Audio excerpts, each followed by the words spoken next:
Welcome to you. We're glad you're here. And folks, join me in welcoming our lead-off guest this evening, Casie Maxwell, Baylor Equestrian head coach. Thank you. Thank you for having me. Very nice to see you.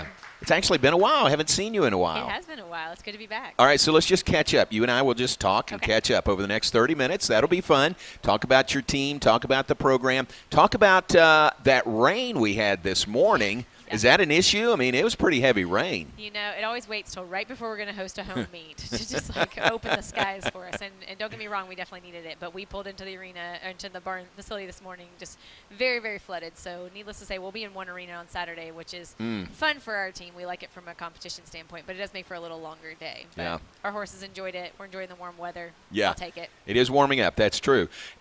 So the outside arena, it literally flooded? It literally flooded. It was completely underwater this morning, gushing out of the south end of it. So it looks a little better this afternoon, but it'll take it a couple solid days to dry. Yeah. So we won't be dry by Saturday. Gotcha. Any other issues when you have a rain like that? Rain's okay. No, rain's okay. It's the cold that does us in more than anything else. Yeah. But the rain we can handle. What about the cold? So we had that stretch, week 2 weeks ago. What is that? What challenges does that present? Yeah, biggest thing for us is just water, keeping everything from freezing. And so obviously we weren't made for this here in Texas. So when it freezes for more than one night, pipes start breaking, and then you just lose access to water for horses, things like that. The horses do well. We let them grow a winter hair coat. Like they do well. They adjust. We let them self-regulate. And whatnot. Just you got to keep food in front of them and shelter, and they do okay. It's more so just the water flow. Gotcha. I feel like you're only fixing pipes when it's 20 degrees. Yeah, exactly. And I would think out there, just picturing the arena and the little stalls around it, pretty much exposed pipes out there too, aren't they? Most of it's exposed. Done a lot of really good work over the last 7-8 years, just trying to get it deeper in ground, have flex pipe, just different things that can really help us. And we've got different shutoffs now where we can cut off certain lines that we know are going to freeze and drain them. So there's certain things we've learned over the years to try to be more proactive about. Good. Blankets on the horses, anything like that, or? Yes and no. It depends on the horse. Usually our inside ones we put blankets on them because we try to keep their hair a little shorter. Our outside ones just kind of depends on if they have thick skin and a good hair coat, we let them go without blankets. But if they're thinner skinned or they're really old, we want them to conserve their calories, so we'll put blankets on them. So just kind of depends on the horse. That's good. Just like at our house. If they're old, put an extra blanket on us. Exactly. So that's good. Glad they are taken care of very well. You got a home meet coming up on Saturday. That'll be fun. We're excited. We're ready to kick it off. South Dakota State coming in. Yes. Tell us about the matchup. Yeah, I mean, it should be a great spring kickoff. We're just really excited about the whole spring schedule as a whole. Completely. I mean, we're 3 at home, and to be able to get to start at home this spring is going to be great. Like I mentioned a minute ago, we're excited to be in one arena. It does make for a little longer day, but it allows the team to see everything that's going on and every ride from start to finish. So we're excited about that. South Dakota's kicking off their spring season too. They're down here, play TCU today, play SMU tomorrow, and then they're going to play us. Oh wow, last. 3 straight days. Yeah, big spell of it. So it's a big meet for both of us. That's good.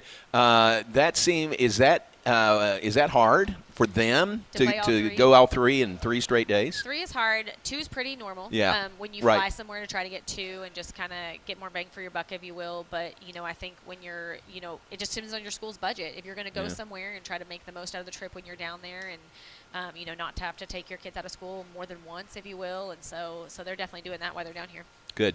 First of 3 home meets over the spring, and you bumped up the start a little bit. Is that because you're in one arena?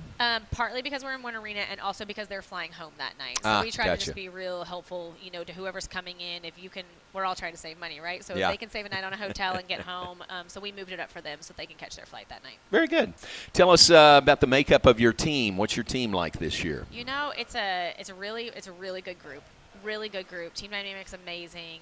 We're going to graduate 16 seniors, this year. 5 of those are 5th years. 2 of them are graduating early, so it's kind of just made our senior class, if you will, a little larger than what we intended. So we've got quite a bit of veteran experience, and then we've got a bunch of freshmen as well. And so it's been really neat to watch them all come together. I mean, the fall was a testimony, to how much they came together internally, and so watching them get to work this spring, we're excited. How was the fall for you? What are some of the highlights from your fall? fall was, it was all internal highlights. It was all the things people don't Sure. see. Right, that right. internal growth, and things like that. Every team we played was a top 5 team. It was an incredibly hard schedule that we put in front of them. And so, statistically it was tough. But I will say we went back and we just did a lot of analytics over the winter break, and the points we lost were points where we lost ourselves. We made our own mistakes and things like that. So it wasn't a case of really like getting outridden, getting out-competed and whatnot. We made our own faults, and that's fixable. So we're, balls in our court. We've got a great spring season in front of us, and that's what we're focusing on right now. So they've put in the work. They've got the right attitude. They've got the right energy. So see what happens. That's great.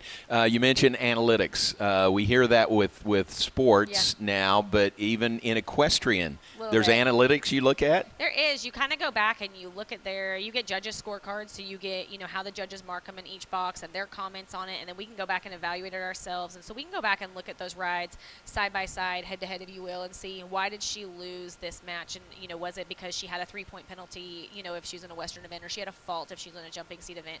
Those are things that we can take accountability for, and we can go back and fix. And so as we go back and, as you go through the season, it all goes so fast. You kind of you look at it, you take it meet by meet, but you move on. And so it's a good time mid-season for us to really sit back and reflect on, like, what were the trends, what were things we really need to focus on as we're coming back this spring. And so did a lot of that between December and January, had a lot of really good conversation. Yeah. On the analytics side of it, is that all of you coaches who do that, or do you have one person on your staff who's kind of the analytics person? That's a great question. So we all kind of analyze our own respective event that Gotcha. we coach, if you will, Right. but we do sit around the table and talk about all of it. And so and kind of bring all different opinions to the table.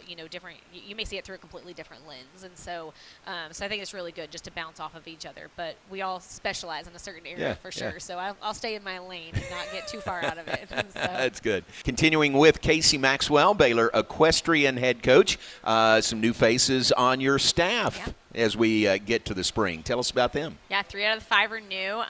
Not new to the NCAA, but new to Baylor. And so we hired Coach Bobby Pittock from South Carolina. She had coached there. Previous to that, she had coached at UC Davis with our former assistant coach, Jesse Weisinger. And so that was kind of a good connection for us. So brought her in to take on the horsemanship.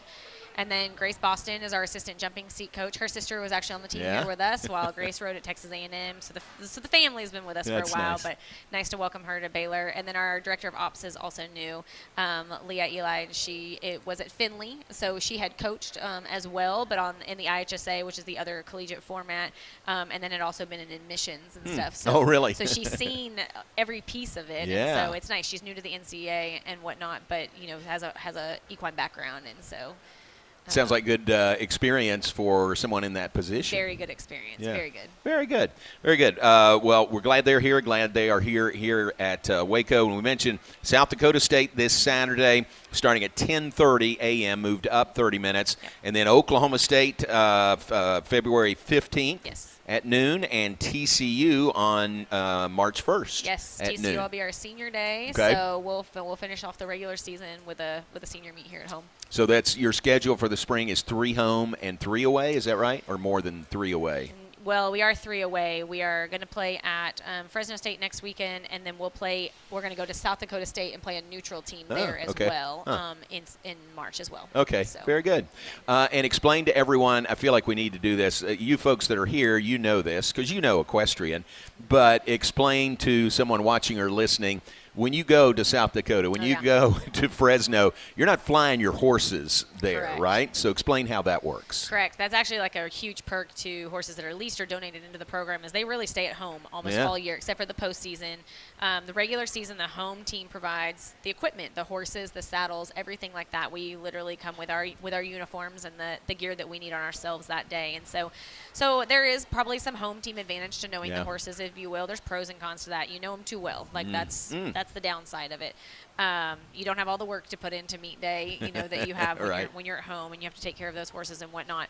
So the only time that we'll travel our horses is for the Big 12 Conference Championship and the National Championship, and that's a place where they try to level the playing field even more than they do in the regular season, and you'll ride on a completely neutral set of horses. Oh, okay. So Big 12 is at TCU this year. We'll go up there and play them, and hypothetically, if we were playing TCU, we would ride completely on neutral horses, Oklahoma State's horses that they bring in or whatnot. And so just takes it one notch higher that you are truly on neutral horses, even if you're at someone's home arena. levels it out. But during the regular season, I would think that would be a pretty good home advantage because you're going to Fresno, it's their horses. Correct. They know them. You really don't. You got to get to know them really quick. We do. You get 4 minutes to get to know them, and that's what we try to prep for every day in practice. There's riding a different horse every day, switching horses in practice, things like that. While they do know their horses at home better, they don't know which horses they're going to compete Sure. on. So it's not like as we're getting ready for this matchup on Saturday, Maddie Mitchell can prepare on the same horse all week long. Yeah. She's not going to know till Saturday morning which horse she's on. So she's got to be prepared on still a versatile number of horses. And so, but there is some home team advantage. You do know them better, for sure. At least for the conference play, that's where we try to home and away we have to home and away every conference opponent. Right. So we'll play TCU at home here and play them at their place too. And so you get both ends of it. I got you. What's the key when you have 4 minutes to get to know a horse and a horse to get to know you? Yeah. What's the process there? There's so much that goes into it. Your game plan is usually different if you're riding that horse first or if you're riding it second. So if you're riding it first, you can usually develop your own game plan, based on the little bit that you know about that horse. But if you're riding it second, now you're dealing with an animal who's already gone in. They know what they're going to be doing. Maybe they got ridden too hard or maybe they got ridden too easy. So you have to adjust that. Your goal in that 4 minutes is just to kind of develop mutual respect for one another. Like, you can't battle it out in 4 minutes. You can't make that horse listen to you. You have to listen to what they're telling you, adapt to them as much as you need them to, respect you. And so depends on the event. And the fences, all 4 events, you get 4 minutes. And the fences, you get to jump 4 jumps. And then in some of the events, you're restricted in the number of maneuvers you can have. And so what I try to tell our girls when they go in is just to have a very fluid game plan. Like, I try to tell them, what's your first thing? As you've watched that horse, you get to watch them get warmed up by girls that day that are not competing. So the little bit you know about him, you've watched him warm up. Maybe you got to watch him compete the first time. What's the first element you want to tackle, and kind of prioritizing that. So, if you're in the rating, the event I coach, and you want to go in and you want to feel out your turns, then that's great. And they count it down. They're 4 minutes, 3 minutes, 2 minutes. I'm like, by the time you hit that, you hear 1 minute, you need to be moving on. You can't get hung up in something. And so just having a really fluid game plan. But I'm like, if you prioritize the things that you want to get done, if you don't get down to number 4 and number 5, that's okay. It wasn't something you were really worried about. And so you got to trust your skill set. You got to trust your training. And you just really want that horse to tune into you and just pay attention to you in those 4 minutes. Yeah. And so that's really good. That's good. That's good coaching.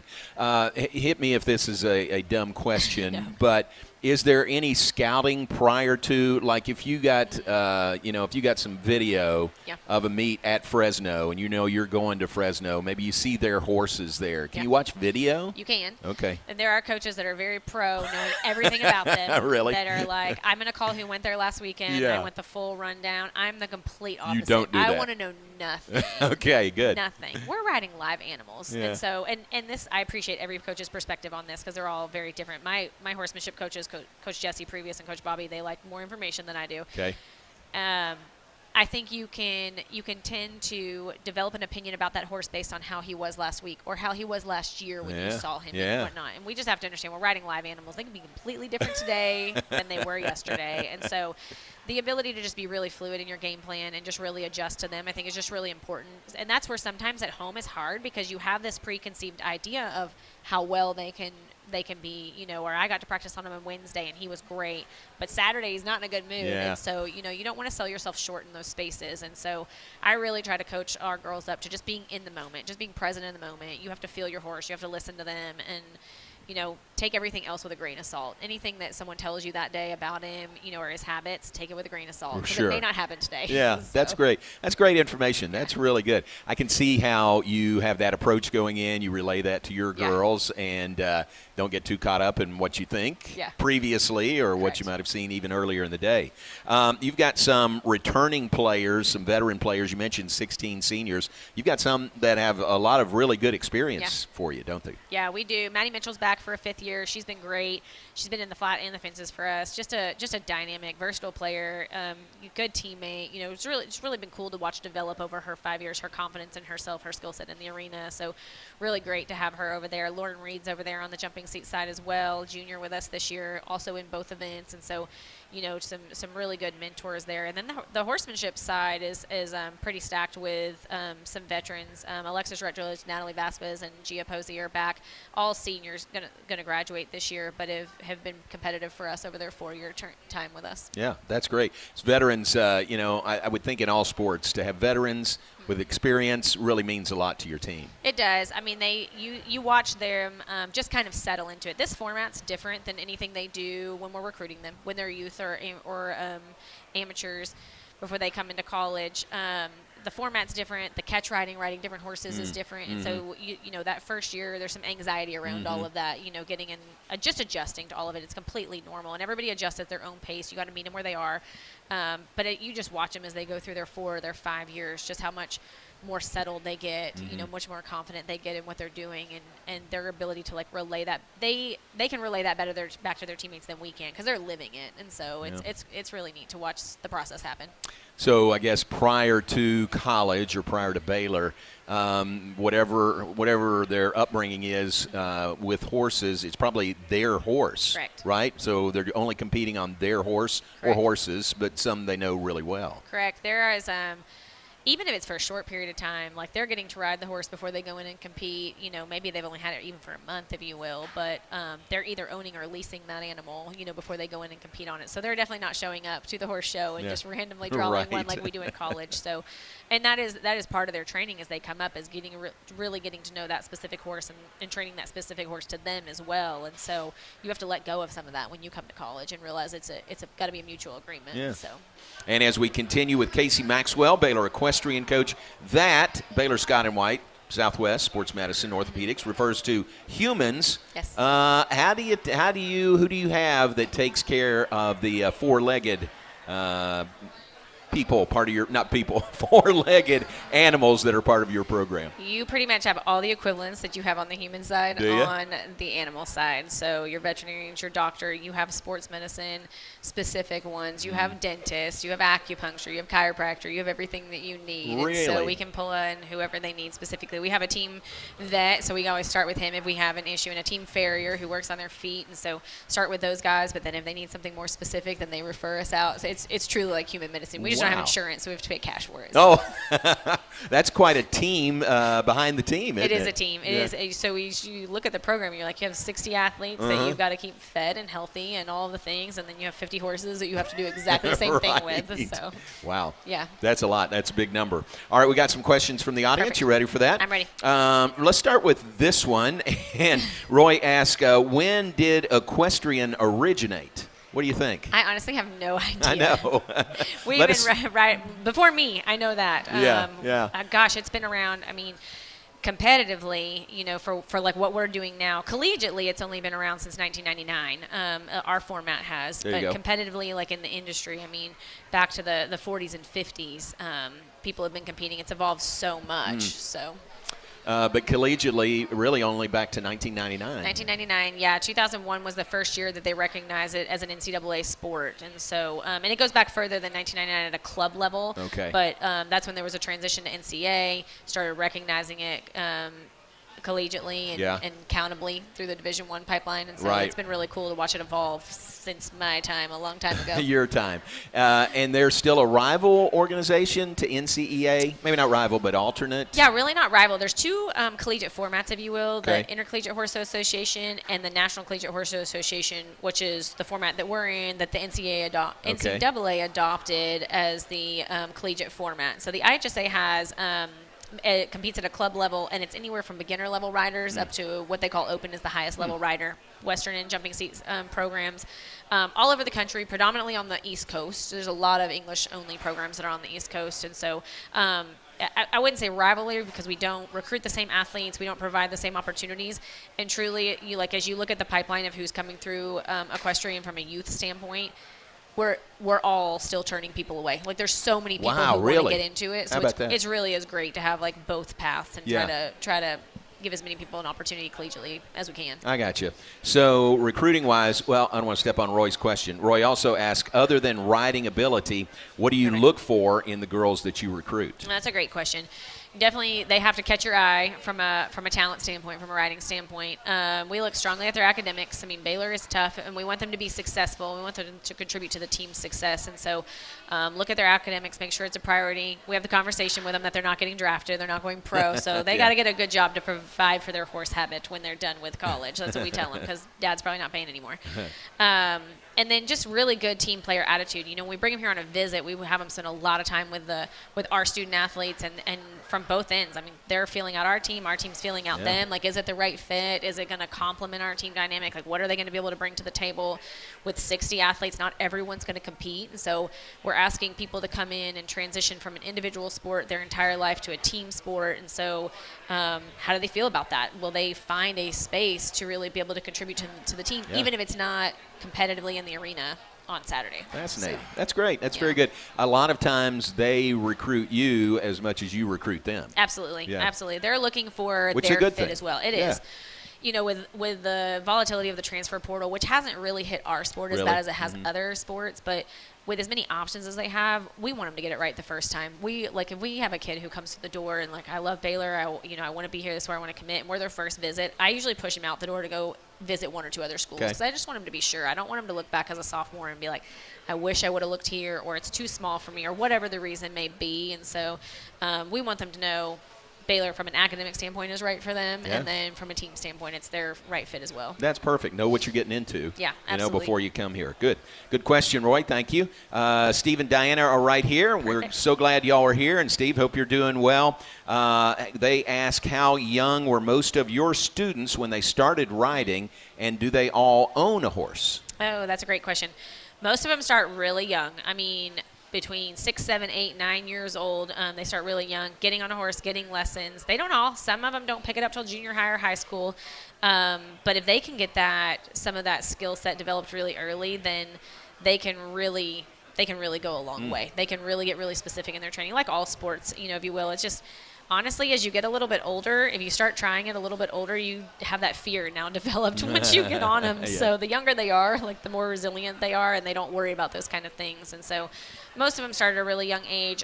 Most of them have either owned or leased their own horse. I'd say more so than not, they don't continue to own their own horse when they come to college. I mean, that's usually the parents saying, and for them, their individual career transitions after 18 years old. They've been a youth or a junior in their career, and now they become an amateur or a non-pro, which you can do for the rest of your life. And so parents usually have them put that on hold during college. Make college be number one. Focus on school and your team responsibilities. And then afterwards, they have the opportunity to go back. There's no deadline on that. So a lot of them will go compete over the summer. They'll continue to have places to go catch, ride, and train and things like that. But their ownership may go on hold while they're in college. Very good. So, great information. Yeah. All right, final thought, and then we'll turn the page, and Glenn Moore is going to join us. But when people come, say they come Saturday to support you against South Dakota State, and maybe they think, I don't know what I'm supposed to do. Can I cheer? Do I have to be quiet? Give us a primer for a fan coming maybe on Saturday. Okay, great. Well, first of all, it's free to the public, so we encourage anyone to come out. There's going to be handouts, so come out. There's going to be free giveaways. It's going to be 7 degrees and sunny, so I mean, it's going to be beautiful. Really, you can follow the lead from everybody in the stands, and it's true. Most people come in and they don't know what's going on. If you sit with a parent, we can put student athletes over with you. They would love to explain what's going on. Nice. But truly, from a cheering standpoint, people who know the sport, whether it's the student athletes or the parents, they want to talk about the sport. They want to educate people on the sport. So you can snag anybody. Our staff who's around can send one over to sit with anybody and learn. But you'll know, the crowd knows when to cheer, and they follow the lead of the student athletes. And so, so it's neat. And then there's some scripting in there, some educational scripting as well to get you to know the events and whatnot. So there's still a lot that a lot of people don't know, but we would love to showcase what we're doing. Perfect. All right, so Saturday, 10:30, Roy, 10:30 Saturday morning, starting against South Dakota State. And don't be scared away if you haven't been to a meet before. Please. You're going to love it. You're going to come and you're going to support and cheer for Baylor just like you would cheer for Baylor at any other sport, right? Absolutely. Come out, cheer as loud as you can. That's good. Casie, thanks very much. Thanks. Pleasure to have you with us tonight. Thank Casie Maxwell, Baylor Equestrian coach.